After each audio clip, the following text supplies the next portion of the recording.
দীর্ঘ ১৫ বছর পর নওগাঁ জেলা বিএনপির দ্বিবার্ষিক সম্মেলন।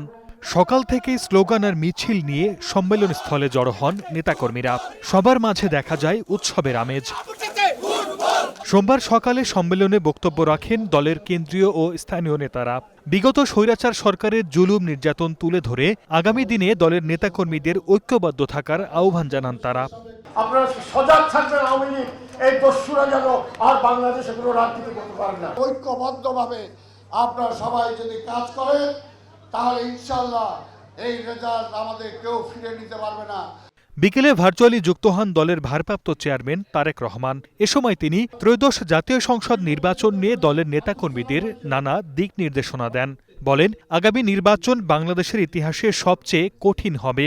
নির্বাচন ঘিরে বিভিন্নভাবে ষড়যন্ত্র হচ্ছে অভিযোগ করে মোকাবেলায় জনগণের আস্থা, বিশ্বাস ও ভালোবাসা অর্জনের কথা বলেন তিনি।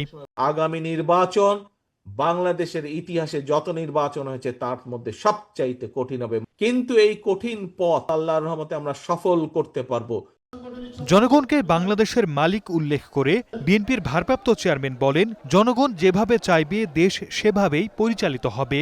এই দেশের মালিক এই দেশের ২০ কোটি জনগণ। এই দেশের ২০ কোটি জনগণের অধিকাংশ জনগণ যেভাবে মনে করবে দেশ সেভাবেই পরিচালিত হবে। ঐক্যমত্য কমিশনের সংস্কার প্রসঙ্গে তারেক রহমান বলেন, দু একটি বিষয় এদিক সেদিক হলেও বিএনপির ৩১ দফা আর সরকারের সংস্কার ভাবনা প্রায় এক। অন্তর্বর্তীকালীন সরকারের যে সংস্কার কমিশন আছে সে তাদের বক্তব্য যদি থাকেন দেখবেন যে প্রায় সবগুলো বিষয় ২-৪টা হয়তো এদিক ওদিক থাকতে পারে, কিন্তু সবগুলো বিষয় মিলে যাচ্ছে। সর্দার মোহাম্মদ আরিফ, স্টার নিউজ। এই দেখেন বিভিন্ন